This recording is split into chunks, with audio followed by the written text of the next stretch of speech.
Bueno, jóvenes, buenas tardes. Vamos a dar inicio a la práctica del día de hoy, la práctica número 13. Ya vamos culminando nuestro curso. Nos quedan dos clases, solamente dos clases, la número 14 y la 15. La 16 ya corresponde a la evaluación parcial. Entonces estamos llegando ya al final del curso, nos falta muy poco. Para pedirles que aprovechen estas últimas clases, esta última práctica, porque la evaluación que vamos a tener, la segunda evaluación va a ser un poquito más exigente que la primera.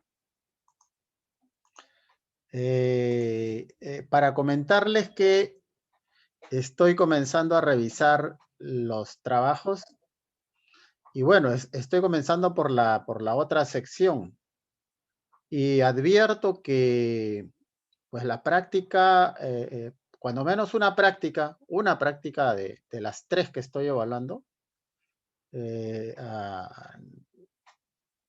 uno se da cuenta, en primer lugar, que están plagiando. Ustedes tienen que saber que el docente tiene experiencia como magistrado, como abogado y bueno, y también como docente ya tengo en realidad, tendría más o menos unos 7 u 8 años, ¿ah? De los cuales 5 años no me han pagado nada, pero igual tengo la experiencia de docente. Recién hace 2 años con el tercer año que me van a pagar. Pero tengo 5 años que he enseñado, 5 a 7 años que he enseñado gratis. Por lo tanto, hay algo de experiencia, ¿no? También como docente. Y uno se da cuenta, pues, cuando están plagiando. Sea en este caso, pues, cuando es objetiva la prueba, no se puede dar cuenta uno. Pero este trabajo es un desarrollo que ustedes tienen que hacer y uno se da cuenta. Y uno se da cuenta porque repiten algunas cosas y entonces, bueno, eso no es provechoso para el alumno y también constituye una deslealtad con el docente, ¿no? Por lo tanto, yo estoy ahí aplicando el primer trabajo que yo encuentre, ese tiene buena calificación, pero los demás que sean idénticos, primero que yo encuentre cuando califico, lamentablemente nota va a ir bajando. Bueno, esas son las consecuencias a las que se somete pues, o expone aquel que plagia de manera intencional y deliberada, pues. Pero al final el daño no se lo hacen al docente también, ustedes son adultos, ¿ah? Bueno, estoy haciendo comentarios como recomendaciones para que procuren pues aportar algo. Si bien es cierto, uno puede tomar como modelo, ese también es la experiencia como alumno, ¿no? Uno puede tomar como modelo lo que el otro hizo, pero yo tengo que aportarle algo mío. No puedo copiar igualito. Entonces el docente se da cuenta cuando lo copian igualito. No se han tomado la molestia ni siquiera, y esto no es un consejo, ¿ah? No se han tomado la molestia ni siquiera de cambiar el nombre del demandante que está en su práctica, ni siquiera el nombre. Igualito, con todos los errores. Ni siquiera han corregido, han revisado para ver qué errores ortográficos tiene, hasta con los errores ortográficos. Entonces uno se da cuenta. Uno se da cuenta que están plagiando y eso no es bueno. Eso por un lado, estamos justo en el curso en la hora de práctica y lo que yo he revisado de la otra sección es práctica, ¿no? Entonces, el consejo es válido también para todos. En segundo lugar, uno se da cuenta cuando menos que no han estado en clases. Y si han estado en clases, no han prestado atención. Si han estado en clases, no han prestado atención. Y además se da cuenta uno que no han revisado para nada el PPT al momento de hacer el trabajo. ¿Por qué? Uno, si hubieran estado en clase, hubieran escuchado la explicación y hubieran tomado algunas notas personales. Dos, y si no prestaron atención o no captaron bien o no entendieron bien porque el profesor no explicó bien, hubieran revisado el PPT y en el PPT está totalmente claro la respuesta al trabajo que se le ha dejado. Estoy hablando de un trabajo determinado. Es el tercer trabajo. El tercer trabajo es donde había que hablar de la competencia por razón de la materia y el petitorio de la competencia por razón de la materia. ¿Y qué ha ocurrido? Todavía no he revisado el de ustedes. ¿Qué ha ocurrido ahí? Ha ocurrido que al parecer se guiaron por la lectura que subí, pero esa lectura era un enfoque desde el punto de vista del Código Procesal Civil, que sirve como referencia, que sirve como pauta.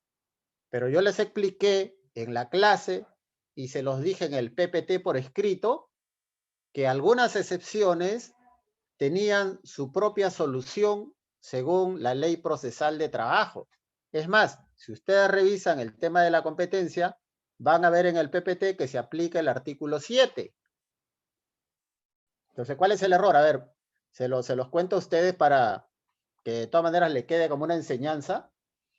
Si nosotros tenemos en cuenta el Código Procesal Civil en materia de excepciones, va a decir en varias excepciones, va a decir anular todo lo actuado, dar por concluido el proceso y archivar definitivamente la causa o el proceso. O sea, dar por concluido el proceso y archivar definitivamente la causa. Eso dice el Código Procesal Civil en algunas excepciones. Pero eso no se aplica a las excepciones en materia procesal laboral. Eso yo lo aclaré en clase y en el PPT. Por ejemplo, cuando se trata de incompetencia por la materia, por la cuantía, por territorio, así clarito con los tres, por materia, por cuantía y por territorio, en materia laboral, se aplica el artículo número 7 de la ley 29.497. ¿Y qué dice? Esa norma nos dice que se anula todo lo actuado ante el juez incompetente. Se anula todo lo actuado ante el juez incompetente. Eso no significa dar por concluido el proceso y archivar definitivamente. No, no, para nada. Porque la misma norma dice, se anula todo lo actuado y se remite al juez competente. Entonces, ¿qué nos quiere decir esta norma? Se anula todo lo actuado ante el juez incompetente y este juez incompetente ordena en una resolución que se remite el expediente ante el juez competente. En otras palabras, no se da por concluido el proceso y tampoco se ordena archivar definitivamente. Entonces hay que tener en cuenta bueno, revisar el PPT, pues si no, por alguna otra razón, puede haber algunas razones justificadas y yo puedo entender, ¿no? Que por un tema de internet, de conexión, no se escuche bien, esté entrecortado, no hayan captado bien, puede ser, ¿no? Sea que problema de mi equipo o problema del equipo de ustedes, en fin, puede ser. Pero el PPT no se cambia. El PPT está claro y expreso. Es más, mi PPT no es tan sencillo, no es tan simple. Doy algunas definiciones, bastantes conceptos. O sea, no es así el título y después el resto lo desarrollo yo hablando. No. Muchas cosas están ahí detalladas, precisadas. Por lo tanto, para hacer su trabajo, revisen el PPT, que está en la clase teórica. A veces no lo he puesto con la práctica, pero está en la clase teórica, está en el aula virtual. Y si ustedes tuvieran alguna duda sobre un tema, pues pueden ingresar en cualquier momento al aula virtual y buscar en qué hora se habló de eso y volver a escucharlo. Pues el estudio es así.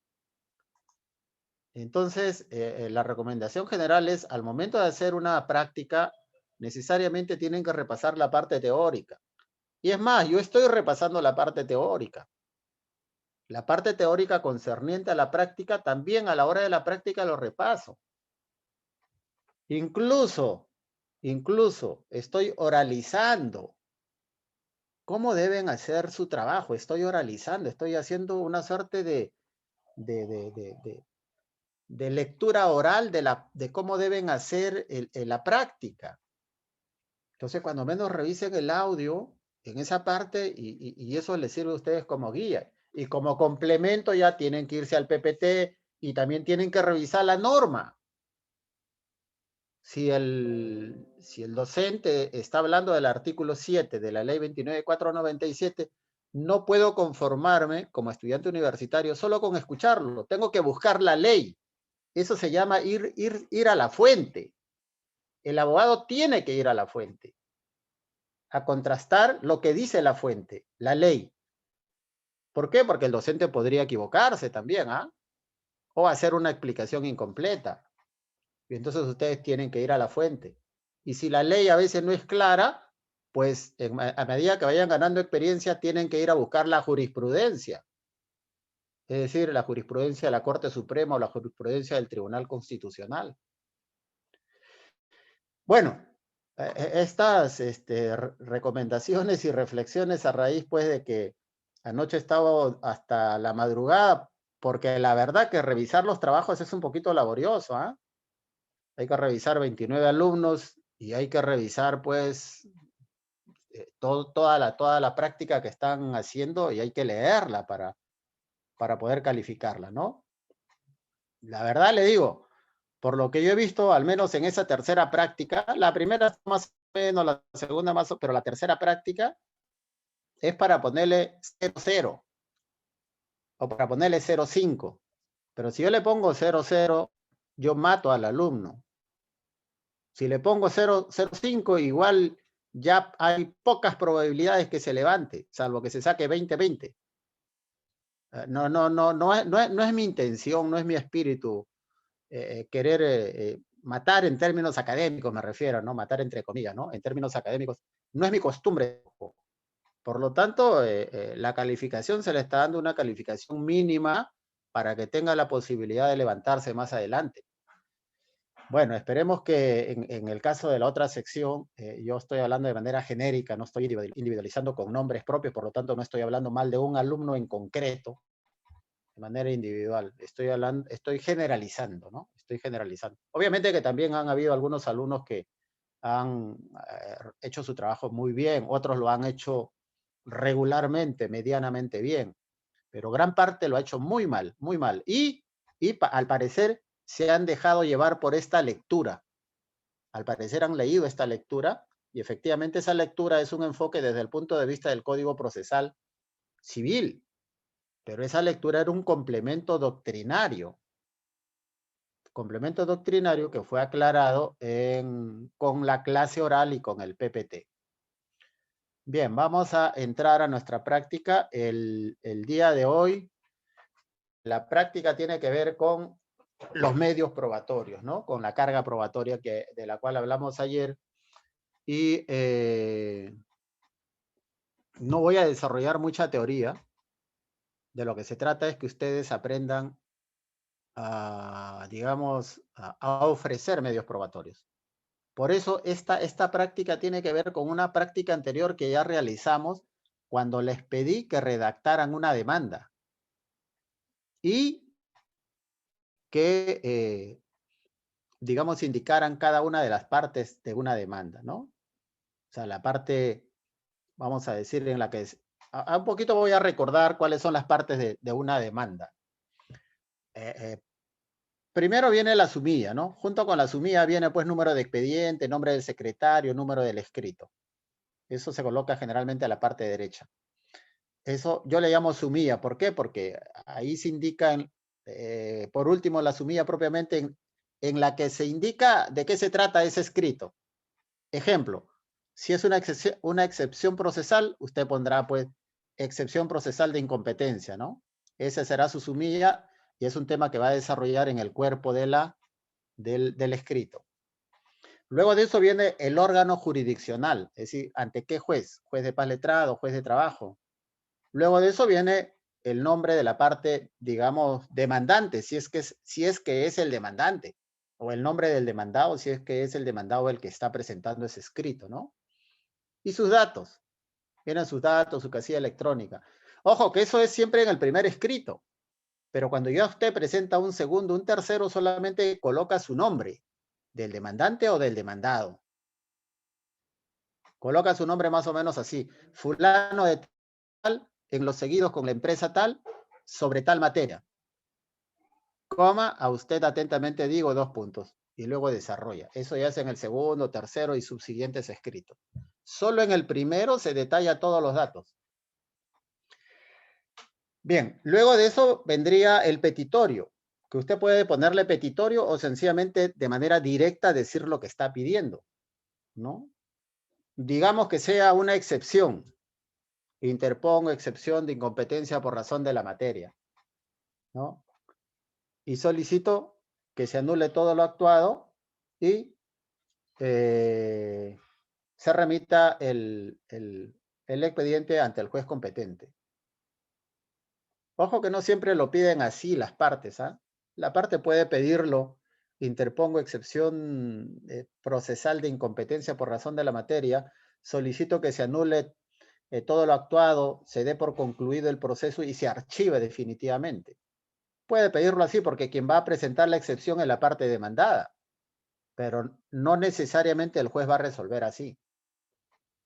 El juez va a resolver conforme a ley. ¿Conforme a cuál ley? Al artículo 7 de la ley 29.497. Pero bueno, ese sería el petitorio.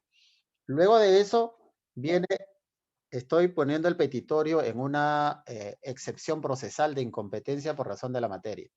Luego de eso vienen los fundamentos de hecho. Se pone su título, fundamentos de hecho, y usted enumera 1, tal fundamento, 2, tal fundamento, 3, tal fundamento, ¿no? Los fundamentos que crea necesario. Luego de eso viene medios probatorios. Y entonces ahí en los medios probatorios usted enumera cada uno de los medios probatorios. 1, tal cosa, 2, tal cosa. Con la precisión siguiente, cuando usted ofrece un medio probatorio, tiene que decir qué quiere probar. O sea, por ejemplo, a ver, 1, ofrezco como medio probatorio la boleta de pago para probar el vínculo laboral-empleador. O sea, para probar que hay una relación o un contrato de trabajo. O sea, otro ejemplo. 2, ofrezco la constancia policial del despido para demostrar que la Policía Nacional verificó que fui despedido de mi centro de trabajo sin cursarme una carta notarial, por ejemplo, ¿no? Entonces, la constancia policial para acreditar el acto o el hecho del despido. Se tiene que ponerle al costadito qué quiere probar. Por cada medio probatorio que ofrezca, usted tiene que decir qué quiere probar. Y ese es un requisito de admisibilidad. si no dice qué quiere probar con cada una de las pruebas, el juez puede, eso va a depender si lo revisa o no, pero generalmente lo revisa, el juez puede pedirle a usted que subsane su demanda.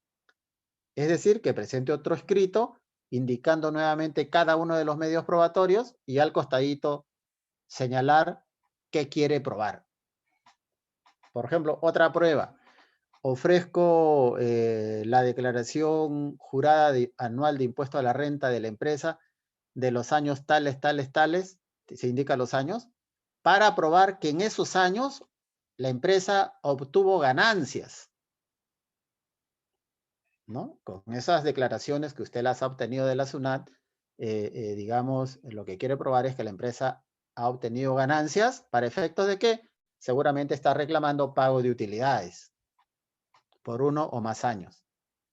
Entonces queda claro que cuando se ofrece pruebas, se tiene que indicar la finalidad probatoria de cada uno de los medios probatorios, ¿no? Y luego de eso ya, si es una excepción, ya es suficiente, pues puede poner usted la norma procesal, ¿no? Fundamentos de derecho, y usted indicará una o más normas legales que sustentan esa excepción. Y luego ya viene la parte final, por tanto solicito que se ampare la excepción propuesta, fecha y firma del abogado y de las partes, ¿no? Ahora, si es una demanda o una contestación, bueno, tendrá que indicar la vía procedimental, la cuantía, ¿no? La cuantía y la vía procedimental y los anexos, ¿sí? Entonces, pero lo más importante de esta explicación que les doy es la relativa a los medios probatorios. ¿Sí?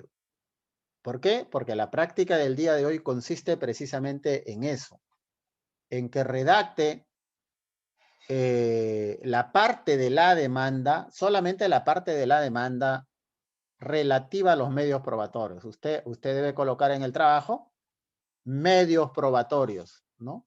O puede colocar ofrecimiento de medios probatorios. 1, tal cosa. 2, tal cosa. Creo que le he pedido 5 medios probatorios. Y por cada medio probatorio usted tiene que indicar la finalidad que quiere demostrar, que quiere probar. Pero ojo que para hacer eso, usted tiene que crear una demanda.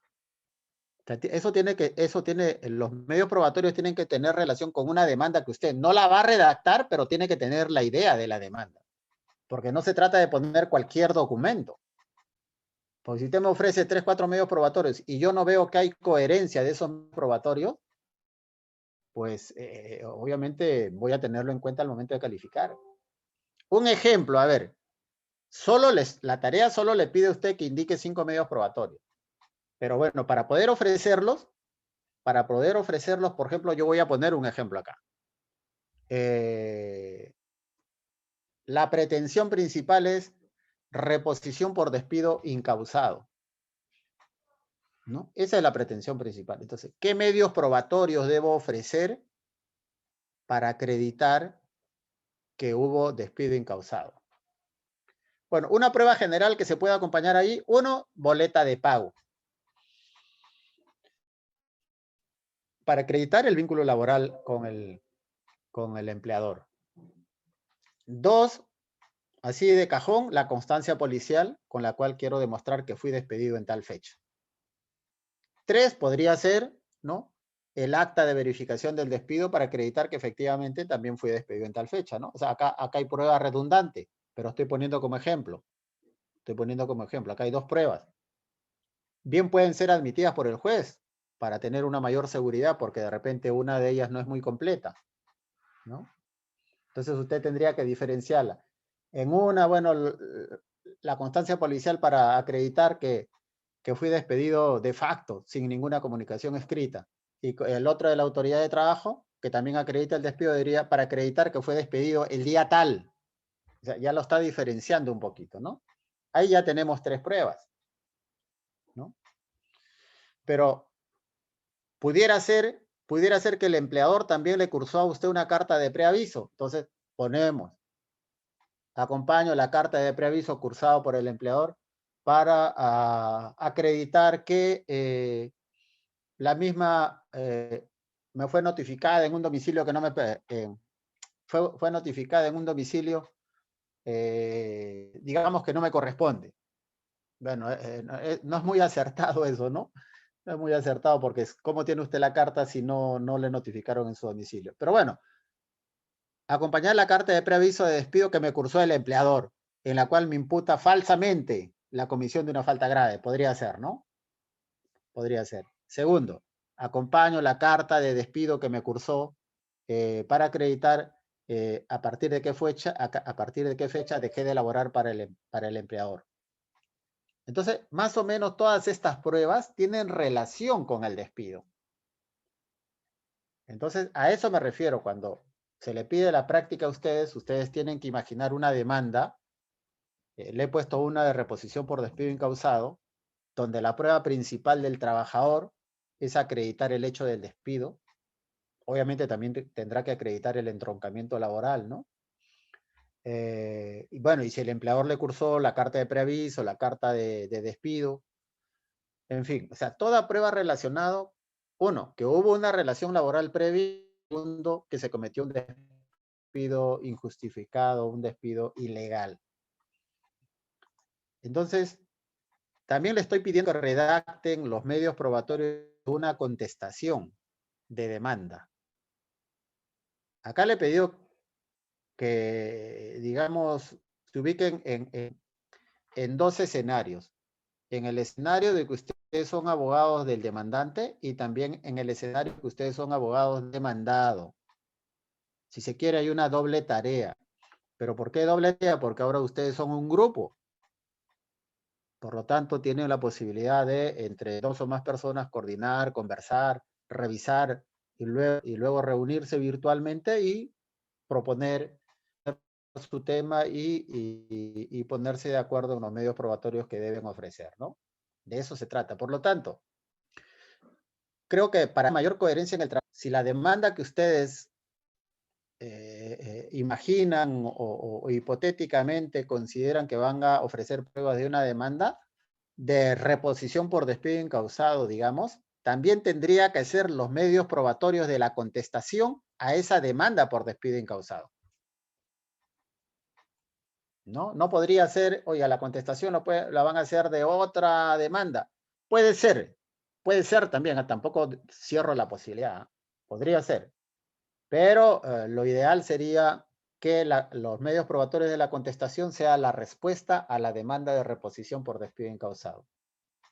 Y en ese caso, ¿qué medios probatorios tendrían que ofrecer como empleadores?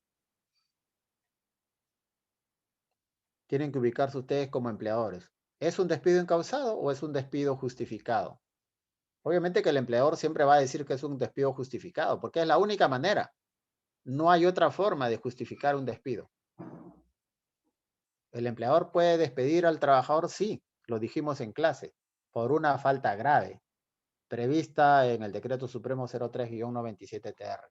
Y en ese caso, si el trabajador comete una falta grave, por lo general, tiene que cursarle una carta de preaviso comunicándole qué tipo de falta ha cometido, cuál es el hecho grave que ha cometido, indicándole en qué norma legal se encuentra tipificada esa falta grave. Y asimismo, dándole un plazo de 6 días para que haga su descargo, para que ejerza su derecho de defensa ante el empleador, ¿no? Y luego de eso... Doctor, una consulta. Sí, dígame. Doctor, disculpe que le corte. El Sí. acta de inspección de la SUNAFIL también es un medio probatorio. Supongamos que la SUNAFIL hace una inspección a pedido del demandante en razón de un despido arbitrario o el despido nulo, y la SUNAFIL encuentra irregularidades, por ejemplo, no tenía el contrato, el trabajador. En ese caso, ¿ese acta de inspección también se puede ofrecer como medio probatorio o no? Sí, bueno, si hay algún acta elaborado por el SUNAFIL que tenga relación con el despido, también se puede hacer, lógicamente. Sí, si hay algún acta de la SUNAFIL que esté vinculado directa o indirectamente con el despido, se puede acompañar. Pero lo que yo les digo, Es la autoridad de trabajo quien tiene la atribución de verificar el acto del despido. El SUNAFIL generalmente verifica el incumplimiento de normas legales laborales, ¿no? Y requiere al empleador para que los regularice, incluso le impone multa. Pero la atribución especial y específica de verificar el acto del despido todavía sigue recayendo en la autoridad de trabajo. O sea, porque ahora subsisten, hay dos autoridades, ¿no? Si se quiere paralelas, ¿no? Que es la autoridad de trabajo y el SUNAFIL, que es un organismo creado últimamente que está cobrando mayor protagonismo incluso que la misma autoridad de trabajo. Bien, bueno, les decía que el empleador, cuando advierte o verifica una falta grave, tiene que cursarle una carta de preaviso. Luego de eso, vencidos los 6 días, el empleador estudia la carta de preaviso, si es que existe, o si no hay carta, disculpe, estudia la carta de descargo del trabajador, o si no hay carta de descargo, si el trabajador guarda silencio, vencido esos 6 días, el empleador puede cursarle la carta de despido. Esta carta de despido tiene que indicarse nuevamente la falta grave cometida, que tiene que ser la misma falta que se le imputó en la carta de preaviso. No puede imputarle usted otra falta. Y si le imputa otra falta, ya ese despido es ilegal, pues, ¿no? Tiene que ser la misma falta que usted le imputó en la carta de preaviso. Y bueno, indicarle la falta cometida nuevamente, o sea, cuando le digo indicarle la falta cometida, me refiero a indicarle la tipificación de la falta. ¿Y qué significa tipificación? Tiene que indicarle usted en qué inciso, en qué artículo, de qué ley está esa falta grave. A eso se llama tipificar la falta grave laboral. Es un poco parecido a la tipicidad que tiene el delito en materia penal. Bien. Entonces se le cursa esa carta de despido, indicándole además, por último, el día que es su último día de labores. ¿Cuál es su último día de trabajo? Entonces, cuando el empleador hace un descargo, una defensa, digamos, y ofrece sus medios probatorios, obviamente si dice que cometió una falta grave, tiene que acompañar los documentos que acrediten la falta grave. Puede ser un informe de vigilancia, digamos, aquellas empresas que tienen vigilantes, ¿no? Le voy a poner un ejemplo, es un ejemplo, un informe del vigilante que el trabajador quiso ingresar en estado de ebriedad. Esa sería una prueba, ¿no? Entonces, prueba 1, el informe de vigilancia para acreditar que el trabajador llegó en estado de ebriedad al centro laboral. 2, la prueba 2 sería el dosaje etílico practicado al trabajador, en el cual se determinó que tiene tanta cantidad de alcohol en la sangre, ¿no? Que supera el mínimo previsto en la ley. Sería 2. Tercera prueba, bueno, la carta de preaviso de despido, ¿no? Cuarta prueba, la carta de despido propiamente. Y bueno, por ahí alguna otra prueba vinculado a la falta grave. Entonces, estas serían más o menos las pruebas que podría presentar en la contestación de una demanda con relación a un despido incausado, pero también se aplica para un despido fraudulento y también podría aplicarse, hay que ver ya, hay que ver ahí sí, hay que estudiar un poco más, podría aplicarse incluso para un despido nulo, ¿no? Podría, pero hay que ver. Hay que ver, ahí hay que tener en cuenta y hay que revisar los presupuestos o las causales de despido nulo que están en el artículo 29. Lo que sí es claro, estas pruebas se aplican al despido incausado y despido fraudulento. Ahora, ¿se puede aplicar a un despido nulo? El despido nulo son varias causales. ¿Podría aplicarse? Claro que sí. No necesariamente va a ser porque está en estado de ebriedad. Podría el trabajador haber cometido otro tipo de falta. Y entonces presentarse las pruebas con relación a ese tipo de falta que ha cometido y además que ha el debido procedimiento corporativo. Eso sí, si el empleador quiere mostrar que ha despedido al trabajador por la comisión de una falta grave, tiene que acreditar la existencia de esa. Bueno, acá me está avisando también nuevamente el aparato que el internet está estable por acá. Me avisan si hay interrupciones, por favor. Últimamente vienen saliendo esos mensajes que antes no salían.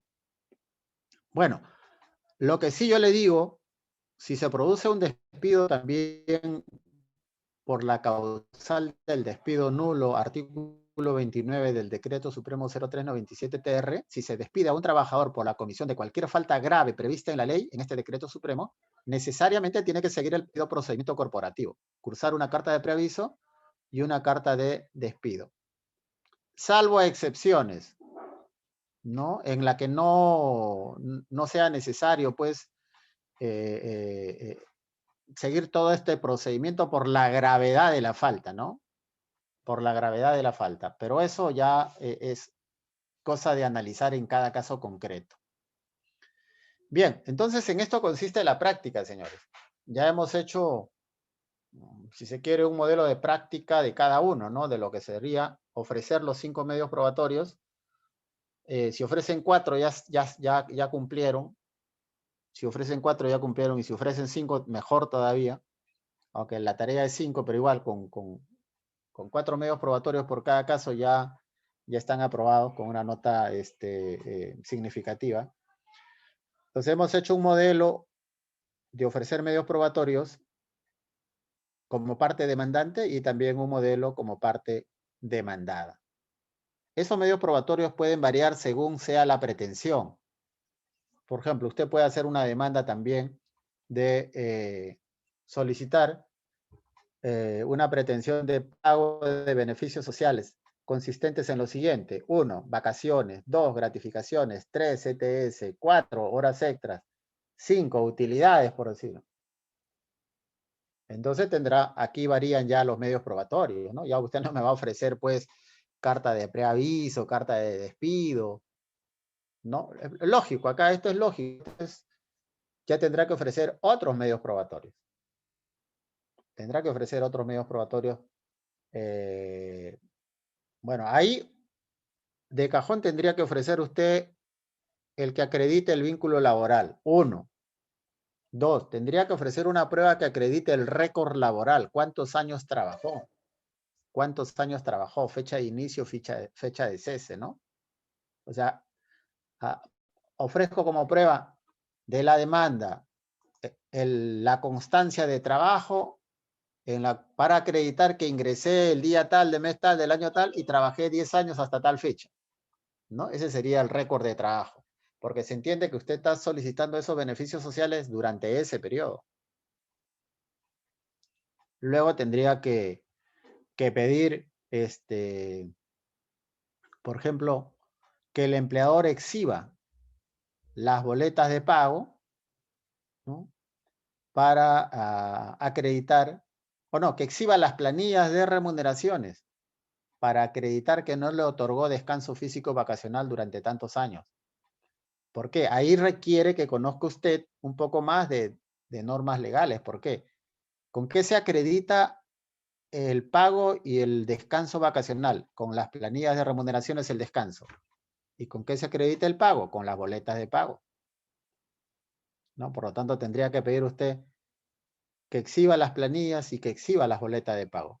Si usted dice, no me pagó vacaciones y tampoco descansé, tuve descanso físico vacacional, ¿no? Igual, gratificaciones, ¿con qué se acredita el pago? Con las boletas de pago, firmadas por el trabajador, dijimos, ¿no?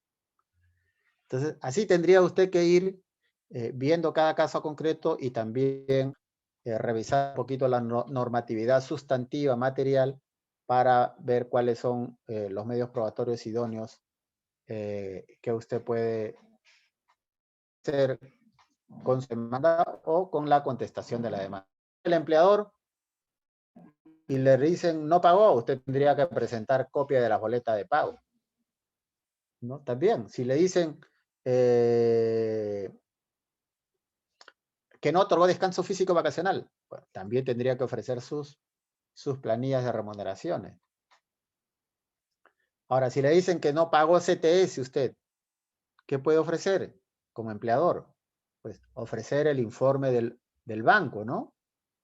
Del banco, la constancia del banco de que se le ha depositado su CTS durante todo el periodo laborado o durante todo el periodo reclamado, si es que ha realizado los depósitos de CTS al banco.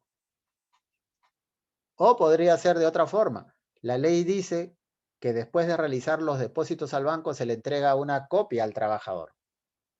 Copia de ese depósito.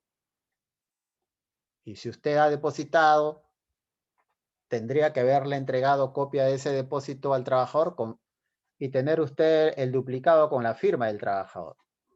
Bueno, tendría que ofrecer esos documentos si es que ha cumplido con hacer el depósito. En fin, ¿no? La prueba también tiene que ver, como yo estoy ahorita notando, tiene que ver no solamente con la pretensión, sino también tiene que ver con el conocimiento de las normas materiales. ¿Sí? Tiene que ver con el conocimiento de las normas materiales para saber con qué medios probatorios son los adecuados para probar el pago. Bueno, en materia de pago, las reglas generales se acredita con la boleta de pago o con cualquier otro documento privado que tenga firma original del trabajador. Ya dijimos, si es boleta electrónica, obligatoriamente tiene que tener firma digital del trabajador y el empleador. O sea, no vale una simple impresión como se acostumbra hasta ahora a hacer. Presentan una simple impresión y creen que con eso ya están probando el pago. No es así. No es así. Bien. Señores, ¿alguna pregunta para dejarlos ustedes en el desarrollo de la práctica mientras voy buscando la relación para tomar la Doctor, asistencia?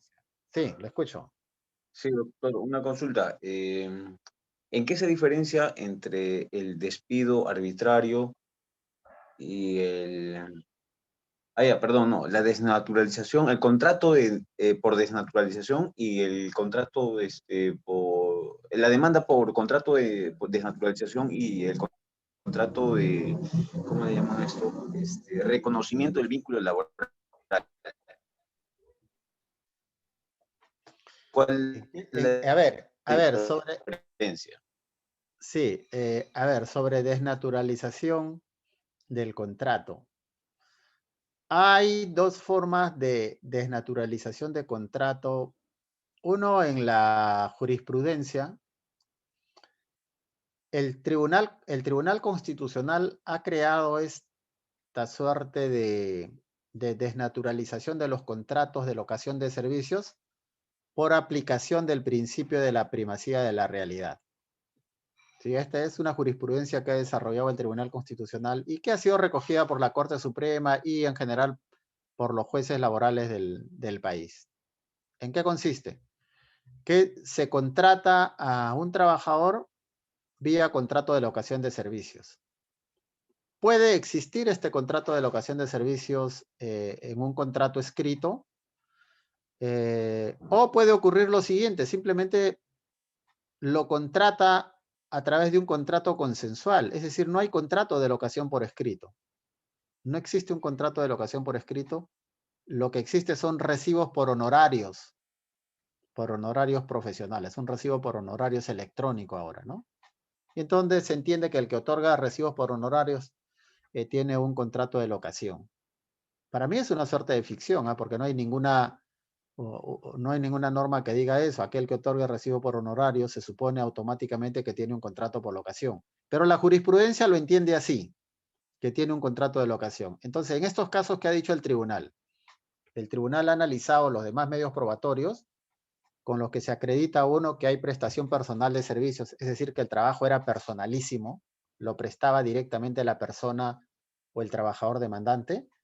Y luego hay pruebas también que acreditan que hay subordinación. Esto es, que estaba bajo el control, la dirección e incluso la sanción del empleador. ¿Y cómo se acredita la subordinación? Con diversos medios probatorios, ¿no? Pueden haber memorándum que le asigna determinadas labores o tareas. Puede haber memorándum llamándole la atención. Puede haber memorándum o otro documento sancionándolo, ¿no? Por no cumplir sus labores con un día de suspensión sin goce de remuneraciones o 2 o más días de suspensión sin goce de remuneraciones. Otro, marcaba una tarjeta de ingreso al centro laboral o firmaba un cuaderno de ingreso. Es control. Marcar tarjeta, firmar cuadernos es control. O le asignaban tareas o lo rotaban en sus funciones. Entonces, con todo eso acredita que hay subordinación. Entonces, el tribunal ha examinado esto, dice, oiga, acá se acredita que el trabajo es personalísimo. No es un trabajo autónomo e independiente, sino que era un trabajo que él lo realizaba directamente, él como persona humana. Segundo, hay subordinación porque había control, había supervisión, se le sancionaba. Por lo tanto, esta relación de trabajo tiene dos elementos esenciales. ¿Cuáles son? La prestación personal de servicios y la subordinación. El empleador no ha demostrado que ese trabajo era autónomo, era independiente, que el trabajador podría ayudarse de terceros, etc. Para nada, simplemente se ha limitado a decir que hay contrato de locación porque hay recibos por honorarios electrónicos. Los recibos por honorarios electrónicos no acreditan la autonomía ni la independencia de los servicios, acreditan más bien el pago periódico que se le hacía mes tras mes. Por lo tanto, habrían los tres elementos: prestación personal de servicio, remuneración periódica con los recibos de honorario y subordinación con los otros documentos. Por lo tanto, frente a la apariencia que da los recibos, la apariencia de un contrato de locación, el juez prefiere la realidad que emana de los otros documentos. Eso se llama, aplica el principio de la primacía de la realidad, por lo tanto, se entiende que existió un contrato de trabajo a plazo indeterminado, por tanto, se declara desnaturalizados los contratos de locación de servicios, sí que existe un contrato de trabajo a plazo indeterminado. Más o menos así razona el TC y así razonan todos los jueces. A esto se llama desnaturalización del contrato de locación de servicios. Por lo tanto, al desnaturalizarse el contrato de locación de servicios, este se entiende o se convierte en un contrato de trabajo a plazo indeterminado. Pero bueno, esto es desde el punto de vista de la jurisprudencia del TC con relación al contrato de locación de servicios. Pero no solo se desnaturaliza el contrato de locación de servicios, también se desnaturalizan los contratos modales. ¿Cuáles son los contratos modales? Son los contratos a plazo fijo. ¿Cuál es la norma que regula los contratos a plazos fijos? El Decreto Supremo 0397-TR tiene una normativa que declara en qué caso se desnaturaliza un contrato de trabajo a plazo fijo o un contrato de trabajo temporal, que es lo mismo. Decir contrato de trabajo a plazo fijo o decir contrato modal o decir contrato temporal es lo mismo. Son una suerte de sinónimo. Por lo tanto, también la ley, ahí sí la ley dice en qué caso se desnaturalizan estos contratos. Entonces, para ello tendríamos que remitirnos a la ley. Y eso es propio del derecho de trabajo, no del derecho procesal de trabajo, ¿no? Ahora, lo otro en cuanto a reconocimiento, bueno, no, eso de ahí tendría que ver el caso concreto, ¿no? No sé a qué se refiere con reconocimiento, ¿no? Porque en realidad lo que he visto es que pide que se declare desnaturalizados los contratos de locación de servicios y se reconozca la existencia de un contrato de trabajo a plazo fijo. O sea, ambas cosas van juntas, o sea, ambas pretensiones se concatenan o se encadenan en una demanda. O sea, si se declara desnaturalizado el contrato de servicios, hay que pedir también pues que se reconozca que existe un contrato de trabajo a plazo indeterminado sujeto al decreto legislativo 728. Sí, no, podría pedirse independiente, sí, pues, pero si lo pide independiente sería incompleto, ¿no? Sería incompleto. O en todo caso tendría que pedirlo otro en otro proceso. Y no sería adecuado, pues por economía tendría que pedir ambas cosas, ¿no? Que se declare desnaturalizado el contrato de locación de servicios o que se declare desnaturalizado el contrato modal o temporal y se reconozca la existencia de un contrato de trabajo a plazo indeterminado sujeto al decreto legislativo 728. Bien, con esto espero haber dado respuesta a su interrogante. Sí, doctor, gracias. Doctor, más bien otra consulta. He visto en algunas demandas que presentan fotografías de conversaciones de chat que, por ejemplo, por WhatsApp, Messenger, que han conversado con sus empleadores, los trabajadores, y eso lo han ofrecido como medio probatorio. ¿Esto es Ujú. legítimo, legal o va en contra del derecho a la privacidad? Bueno, ese es un tema, digamos, que no es muy pacífico, ¿no? Ahí hay criterios, ¿no? Depende de qué tipo de comunicación, depende de qué tipo de comunicación sea. Eh, Acerca de ese tema, el Tribunal Constitucional ha dado respuesta, ¿no? Por ejemplo, si el empleador accede, vamos a decir, al WhatsApp o al correo electrónico, a las comunicaciones electrónicas que tiene el trabajador, el trabajador utiliza, digamos, la computadora de la empresa, y ahí en la computadora de la empresa él pues sostiene conversaciones vía WhatsApp o vía correo electrónico, en fin, hay diferentes medios de forma de comunicarse, ¿no? Facebook, Twitter y otros. Y el empleador accede con la creencia de que porque es computadora de la empresa él puede acceder a las comunicaciones del trabajador. El TC ha respondido que esto es ilegal, que el empleador no puede intervenir esas comunicaciones sin autorización del trabajador. Si ese es el caso, bueno, el TC ya ha dado respuesta. No obstante que la computadora le pertenece a la empresa, esos correos son privados. El empleador no podría acceder a esos correos sin autorización del trabajador, ¿no? Por lo tanto, toda información que el empleador recabe del correo del trabajador sin su autorización no tiene validez legal, no tiene valor legal en un proceso. Porque está cometiendo una suerte de violación de comunicaciones privadas del trabajador. El TC le ha reconocido, no obstante que la computadora puede ser de la empresa, esa comunicación que existe, el TC le ha dado el valor de una comunicación privada del trabajador. Bueno, eso con relación a eso, a esta parte, pero pudiera ser que eh, el, el trabajador haya tenido comunicaciones vía WhatsApp, ¿no? Vía WhatsApp con, no sé si con el empleador o con algún otro trabajador, y bueno, alguien ha tomado, no sé, creo que se le llaman pantallazos de ese WhatsApp y lo incorpora al proceso para probar tal o cual cosa. Si la pregunta es si estos pantallazos del WhatsApp tienen valor probatorio, mmm, hay criterios también ahí. En mi opinión, es mi opinión. Los pantallazos del WhatsApp para mí no tienen valor probatorio. ¿Por qué? Porque son fotografías y en temas digitales pues se pueden hacer muchas cosas. Entonces, se puede cambiar cara, se puede cambiar texto, en fin, ¿no?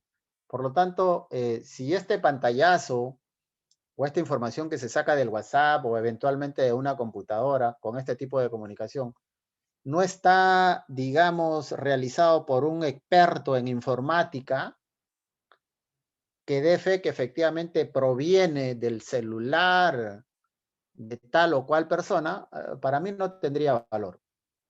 No es una opinión, por cierto, no genérica, no tendría valor.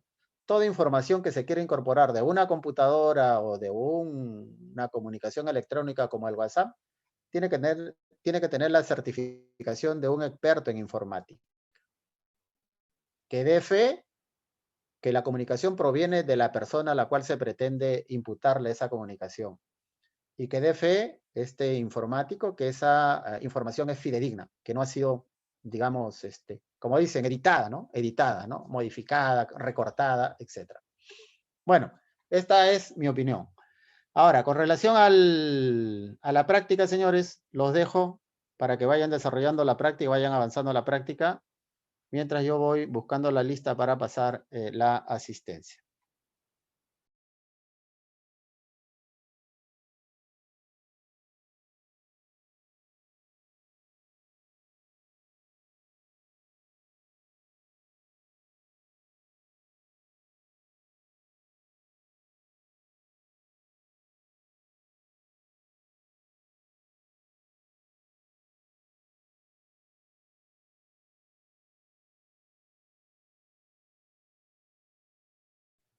Doctor, la práctica es grupal también, ¿correcto?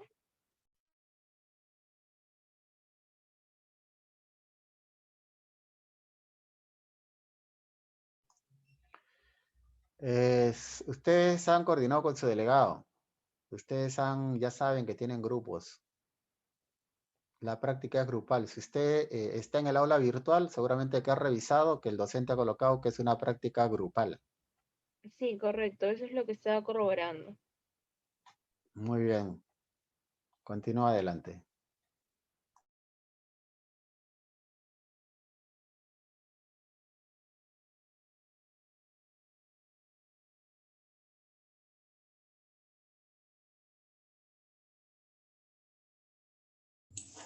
Doctor, una consulta, buenas tardes. ¿En los anexos se iría también lo que es tasas judiciales y voucher por cédula de notificaciones o eso ya no iría? Puede ponerla como un complemento. Claro, puede ponerla. Ok.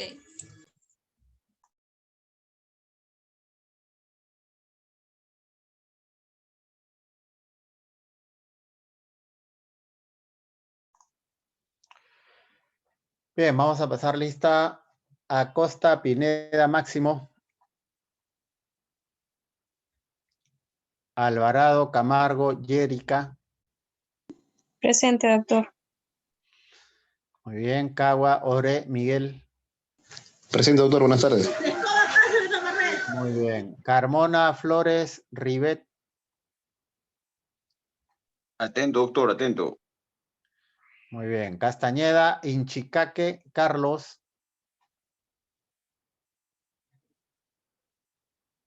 Cabero, Hernández, Huber. Presente, doctor. Bien. Coragua, Prado, Efraín. Presente, doctor. Muy bien. Cochachi, Suárez, Yuri. Buenas tardes, doctor. Presente. Bien, bien. Cornejo, Flores, Shirley.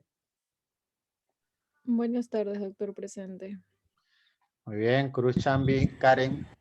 Buenas tardes, doctor presente. Bien. Cueto Taipe, Karen. Buenas tardes, doctor presente. Bien. Dueñas Fierro, Pierina. Dueñas Fierro, Pierina. Espino, Ostia, Lisbeth. Buenas tardes, doctor presente. Muy bien. Falcón Guerra, Carlos. Presente, doctor. Buenas tardes. Buenas tardes, señor. Flores Rojas, Raúl. Doctor presente, buenas tardes. Muy bien, buenas tardes. Galvez, Arquiñiva, Edwin. Presente, doctor. Buenas tardes, doctor. Bien, buenas tardes. García Rivas. Presente, Juan doctor. Carlos. Buenas tardes. Presente. Bien, bien, buenas tardes. Geldres Caña, María. Presente, doctor, buenas tardes. Buenas tardes. González Asensio, Carla.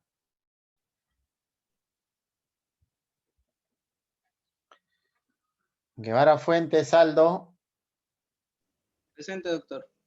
Bien. Gutiérrez Tito, Wendy. Buenas tardes, doctor presente. Buenas tardes. Herencia Bendezú, Ciro.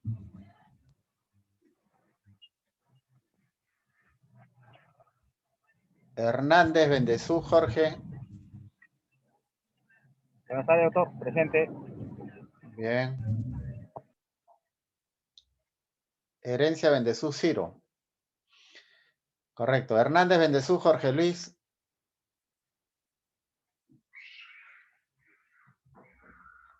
Hernández Ticyahuanca, Víctor Alipio. Doctor, buenas tardes. Presente. Muy bien, buenas tardes. Guamán Palomino, Carlos.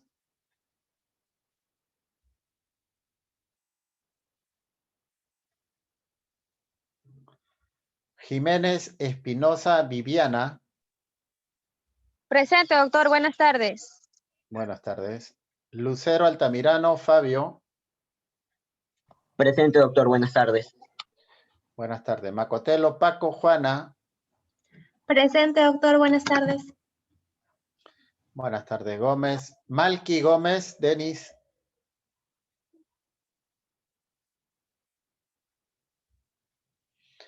Mamani Tipo Rogelio. Presente, doctor. Buenas tardes. Buenas tardes. Marzano Rojas. Presente, doctor. Buenas tardes. Buenas tardes. Morales Miranda Miguel. Morales Garavito Jaime. Doctor, buenas tardes. Buenas tardes. Morón Maguiño Carlos. Olivera Ramírez. Doctor, Morelia. buenas tardes, presente. Buenas tardes. Ore Feria Rudy.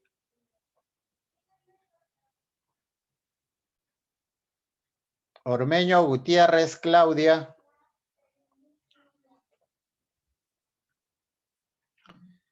Pariona Quispe Fiorella. Presente, doctor.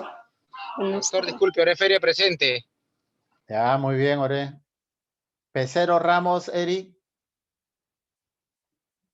Buenas tardes, doctor. Presente, Peceros Ramos. Muy bien. Peralta Bernaola Yadira.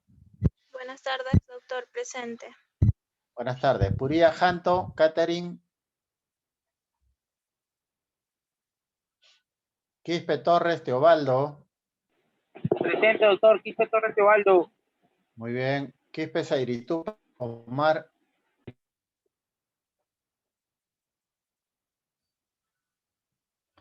Ramos Torres Fran. Presente, doctor. Muy bien. Rojas Flores Irma. Rojas Remolino Jesús. Sánchez Mucha Giancarlo. Presente, doctor. Buenas noches. Buenas noches. Santiago Andrés Rita.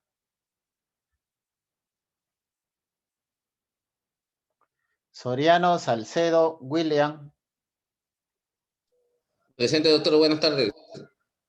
Buenas tardes. Suina Ivonne Shirley. Presente, doctor. Buenas tardes. Buenas tardes. Vera Núñez Edison.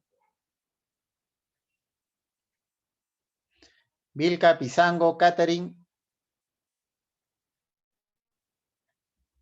Vilca Pizango Catherine. Vilca Antonio Harold. Doctor. Buenas tardes, Vilca Pizango. Muy bien. Vilca Antonio Harold. Bien. Vilca Toma Pedraza. Paola. Sanabria Wilca Moisés Ferrer. Son todos, 55 alumnos. Doctor, ¿Alguno? de Vilcatoma Pedraza, su audio está fallando. Vilcatoma Pedraza, que se comunique por el chat. Pues. Vamos a verificar por el... Disculpe, hay alumnos en la sala de espera, el sistema los ha botado, el internet, perdón. No Solo sé si hay puede uno. aceptarlo. Solo hay uno. Dos ahorita. Sí, doctor, no sé si puede Carlos aceptarlo. Martín, Eduardo Morón Maguiño y Rojas Remolino. Doctor, Ya, buenas muy tardes. bien. Disculpe, Buenas tardes. no ha pasado mi apellido de asistencia, por favor. ¿Su apellido? A ver, ¿cómo se Sí. apellido usted? Urilla Janto. ¿Uría Janto? Sí. A ver, vamos a verificar por qué. Peralta Bernaola Yadira. Bueno, Puría Janto Catherine, correcto, ya está anotado. Ya, gracias, doctor. Muy bien. ¿Alguno más? Doctor, buenas tardes. Rojas Remolino. Rojas Remolino. Sí, doctor, estuve conectado, sino que se me fue la señal.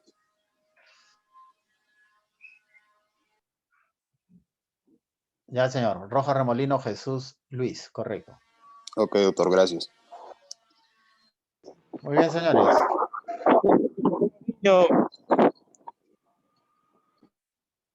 Sí, a ver. ¿Alguno ahí que se le escucha bastante lejos? Morón. Hernández Tiquiyahuanca, Víctor Alipio, ya está anotado. señores. Oré también. Oré también está anotado. ¿Ya? Está anotado. Doctor, alumno Morón Maguiño. Morón Maguiño también, señor. Morón Maguiño también está anotado. No falta ninguno, señores.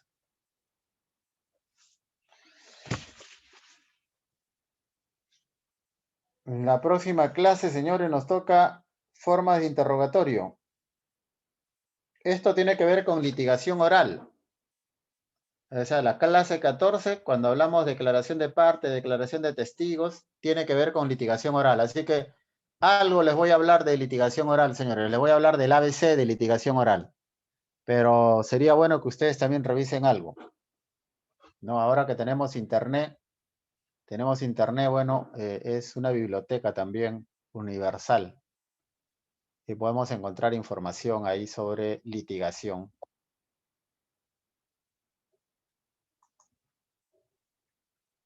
La próxima clase básicamente es cómo se actúa una declaración de parte, ¿no? Cómo se le interroga a la parte, cómo se actúa una declaración de testigos, cómo se interroga a los testigos. Y algunas otras cosas vinculadas a este tipo de actuación de medios probatorios, ¿no? Exhibición de planillas. ¿Qué tipo de planillas se exhiben? Hay planillas que se exhiben y hay planillas que no se exhiben. ¿Cuáles son? Vamos a hablar de eso en la próxima clase. La pericia. Ojo que la pericia contable ya no se puede ofrecer como prueba. Entonces, ¿de qué pericia hablamos? Estamos hablando de cualquier pericia menos de una pericia contable. ¿Sí? Con la ley 26636 se ofrecía revisión de planilla de remuneraciones.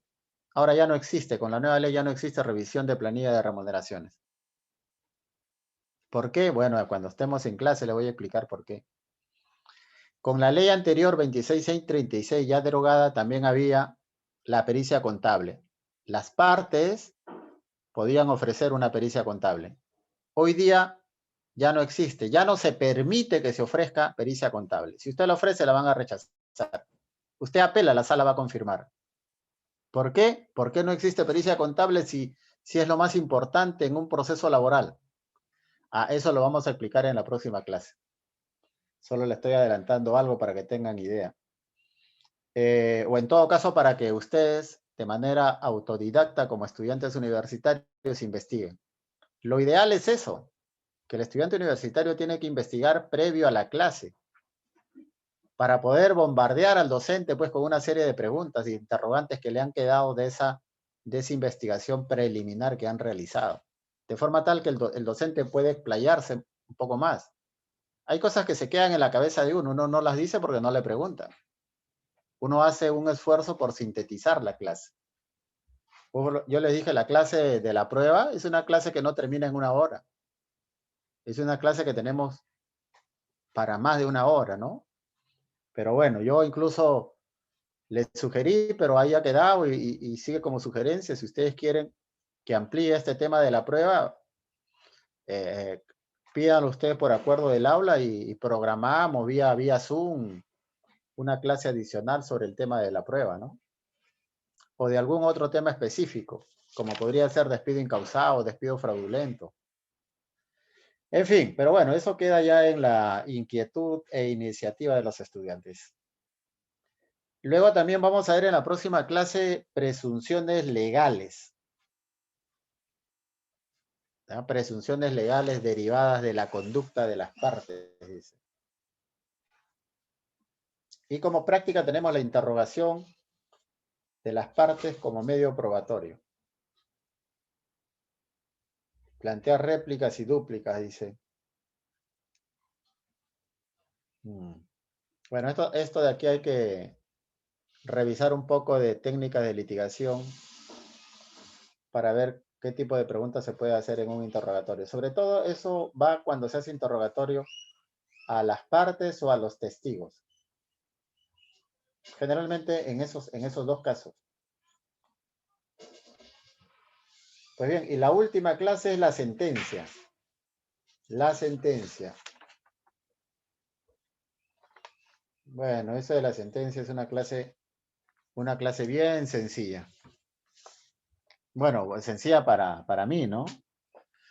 Pero es interesante, ¿no? En esa clase vamos a hablar de un principio, a ver, el principio ultra petita, que es bastante sencillo, pero bueno, a ver, yo los dejo también como inquietud para que ustedes vayan revisando qué cosa es ultra petita. Eso se aplica en la sentencia. Y el principio ultra petita lo aplica el juez, no lo aplica el abogado, ¿ah? Pero obviamente que el abogado tiene que tener conocimiento de ello, ¿no? Para no caer en una apelación carente de fundamento legal, ¿no? Las apelaciones carentes de fundamento legal son apelaciones temerarias, y la temeridad es sancionada en el proceso laboral de acuerdo a una regla del Código Procesal Civil, ¿no? La temeridad de un abogado se refleja cuando hace un pedido o una apelación que carece de fundamento legal. Pero eso lo vamos a aplicar también ampliamente cuando corresponda. Ya les he dado la idea. Dejo la inquietud para los que quieran y puedan hacerlo, vayan revisando en internet qué cosa es ultra petita. ¿Cuándo estamos frente a una sentencia ultra petita? Los otros son vicios de una sentencia. El ultra petita no es un vicio de una sentencia. Ustedes en materia procesal civil ya han revisado el extra petita, el infra petita y el citra petita, ¿no? Esos son vicios de motivación. El ultra petita no es un vicio, es una atribución legal que tiene el juez para sentenciar en materia laboral. Solo en materia laboral se aplica el ultra petita, porque está permitido por ley. Está permitido por ley. Pero bueno, de eso vamos a hablar ampliamente cuando lleguemos a la última clase. Ya nos queda poquísimo tiempo, señores. Yo le pedí a su delegado que averiguara, no sé si lo habrá hecho. Yo no he podido conversar con los docentes, porque con esto de la pandemia, señores, la comunicación es limitada, pues, ¿no? No era como cuando las clases presenciales, ¿no? Uno escuchaba algún rumor, uno iba de inmediato, acercaba a la oficina, conversaba con el secretario, con el director académico, incluso con el mismo decano, y se aclaraban las cosas, ¿no? Ahora a mí me comenta un docente de que no hay sustitutorio. O sea, usted se promedian los dos parciales y el que queda desaprobado. Y no tiene oportunidad para ir al sustitutorio. Ese es un comentario. No sé si es cierto, por eso yo le decía al delegado, para que de alguna forma vaya averiguando eso, a efectos de que tomen pues sus providencias, ¿no?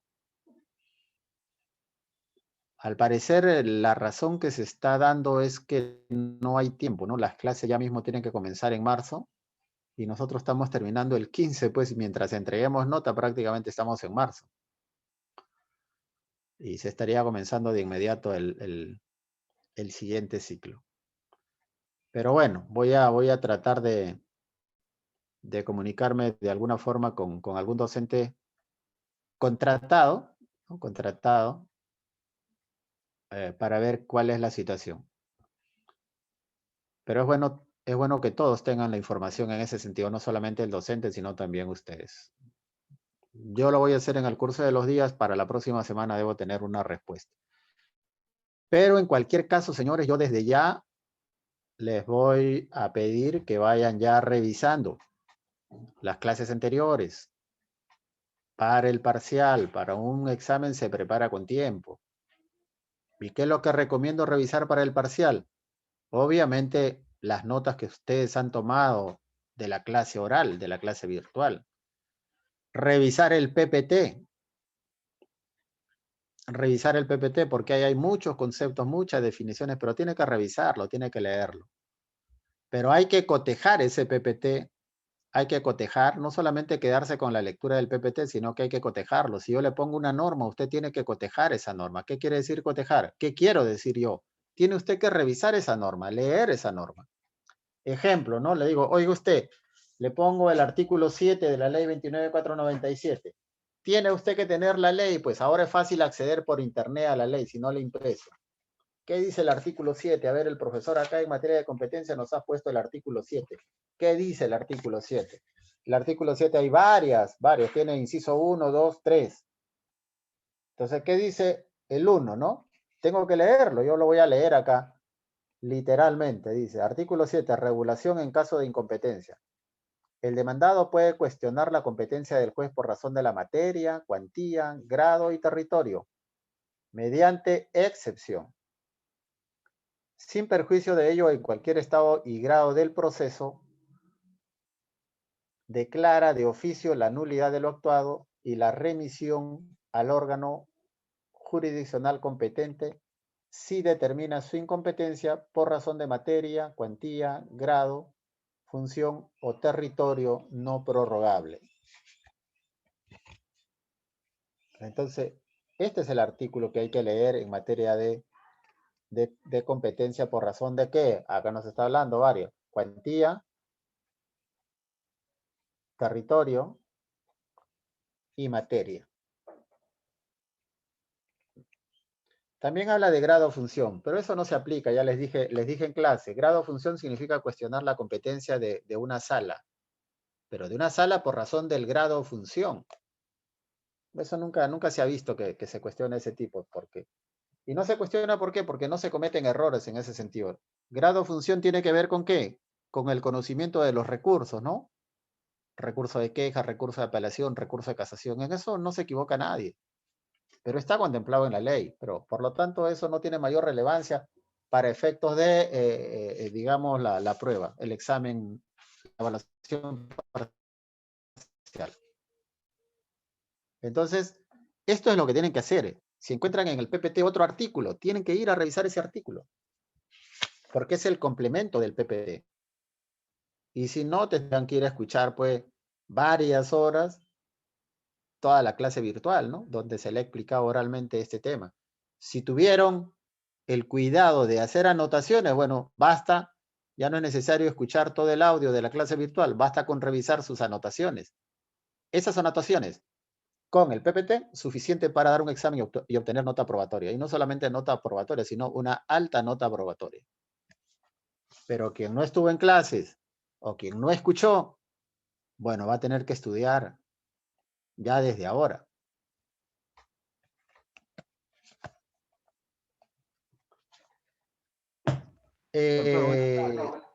Sí, buenas tardes, dígame. Doctor, disculpe, quiero pedirle un favor. El día de ayer, por una descoordinación con mis compañeros de grupo, no hemos podido subir el trabajo al aula virtual. Yo no sé si nos podría dar la posibilidad de enviárselo al correo, o si puede aperturar usted el aula o la plataforma para poder enviar el trabajo. Si se pudiera, estaría muy agradecido. Disculpe por este percance. Señor, si son grupos, pues, si no pueden todos, cuando menos algunos, pues, ha podido hacerlo, ¿no? O sea, la verdad que a mí me preocupa. Sí, dígame. Sí, doctor, disculpe, yo también soy integrante de ese grupo y de verdad pedimos la disculpa del caso. Sin embargo, quisiéramos su comprensión y apelamos pues a su más alta comprensión para que nos pueda dar esa facilidad. Y bueno, es la primera vez que nos pasa esto y espero que sea también la última. Bueno, seguramente a usted le pasa la primera vez, pero ha pasado con otros, y el curso está acabando y bueno, siguen dándose este tipo de incidentes. La verdad que a mí me incomoda, pero bueno, envíen el trabajo al correo institucional, ¿ya? Para tomarlo en cuenta al momento de evaluar. ¿Qué grupo es, señores? Somos el grupo de Paola Vilcatoma, Que Ríos tiene número, Carmona. mire, cada grupo tiene su número. O sea, yo para ubicarme rápidamente es con número. Pero bueno, ya cuando envíen el trabajo al correo oficial, tienen que identificarlo con el número del grupo. Con el número del grupo, ¿ya? Porque yo tengo los integrantes de cada grupo, pero con un número. Grupo 1, grupo 2, 3, 5 y hasta 6, me parece. ¿Ya? Tienen que ver en el ala virtual cuál es su grupo y numerar su trabajo con el número del grupo. ¿Ya? Correcto. Está bien, doctor, muchas gracias. Y la disculpa del señores, caso. bien. Es la primera vez que nos Bien, pasa. correcto. Lamentamos mucho. Bien, Doctor. señores, correcto.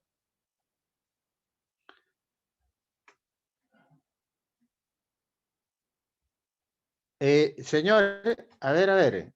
Ustedes hablan de que no subieron el día de ayer la práctica, dicen. O sea, la práctica anterior.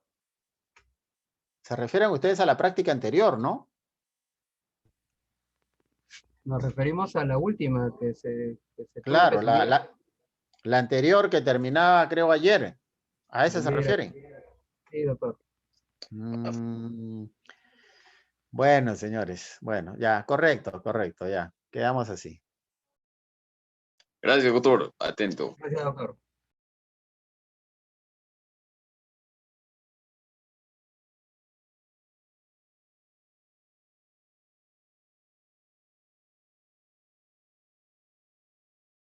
Sí.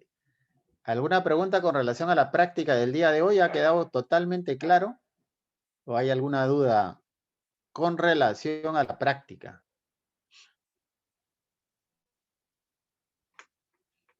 Ninguna pregunta, totalmente claro, señores. Bueno, me da gusto. Porque la práctica, más que una práctica teórica, como ustedes advierten, consiste pues en que el alumno conozca cómo ofrecer medios probatorios, no en teoría, sino cómo ofrecer medios probatorios al momento de redactar una demanda, o al momento de redactar una contestación, o al momento de redactar, diríamos, oralizar una excepción procesal, o oralizar una cuestión probatoria, ¿no? ¿Cómo se ofrece un medio probatorio? Y eso es importante, pues. Eso es importante, ¿no? Saber hacer, o sea, no solamente tener el conocimiento teórico, sino con ese conocimiento teórico, saber hacer en la práctica del ejercicio propiamente de la profesión. Porque aquellos que se dediquen a litigar, digamos, les va a servir esto bastante, ¿no? Pero también les va a servir si se dedican al rol de magistrados, ¿no? Obviamente, porque van a tener que saber calificar la postulación de los medios probatorios. En cualquier ámbito, ¿no? Trabajen en el Ministerio Público, trabajen en un gobierno local, les va a ser de mucha utilidad. Un gobierno regional, ahora que el gobierno regional está creciendo cada vez más. En fin.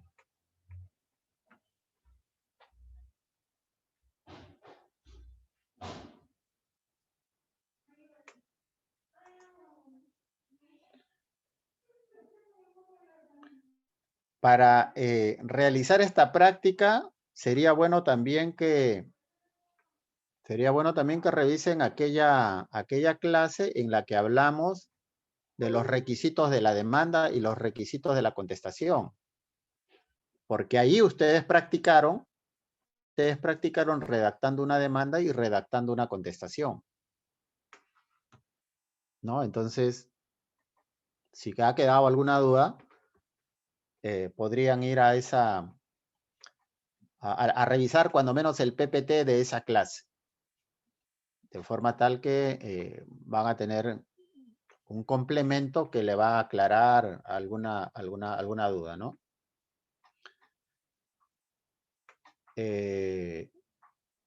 Cuando estoy revisando las tareas y las prácticas, yo estoy indicando cuáles son los errores que están cometiendo.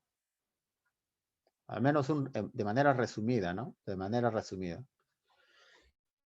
Ejemplo, si en la práctica se equivocan y dicen que petición o excepción de incompetencia por razón de la materia y solicita declare la conclusión del proceso y el archivo definitivo de la causa, entonces yo le estoy poniendo ahí, me parece que son observaciones. Le digo, en este proceso, en el proceso laboral no se declara la conclusión ni el archivo definitivo, sino que se declara la nulidad de todo lo actuado ante el juez incompetente y se remite el expediente ante el juez competente. Y les pongo ahí, artículo 7 de la ley 29.497. Es trabajoso, pues, estar poniéndole eso a 10, a 20 alumnos. Pero bueno, trato de hacer un resumen para que cuando menos eso les sirva, como dice, como retroalimentación para darse cuenta del error que se ha cometido. Y bueno, en este proceso de aprendizaje a veces cometemos errores, ¿no? Yo lo conozco bien y por eso, digamos, al momento de evaluar se ha sido, digamos, bastante comprensivo con la calificación que se ha puesto. Y con ese mismo criterio vamos a continuar, ¿no? Digamos, siendo comprensivo, no vamos a ser demasiado drástico con la calificación de las prácticas, ¿no? Porque entiendo que este es un proceso y ustedes pues están en el aula, ya es su primera práctica, no se le va a pedir la perfección, pero también hagan un esfuerzo pues por revisar el PPT, por tomar notas cuando se está oralizando la explicación de la clase, a efectos de que esas notas les sirvan como complemento, como ayuda a la hora que ustedes están haciendo su práctica.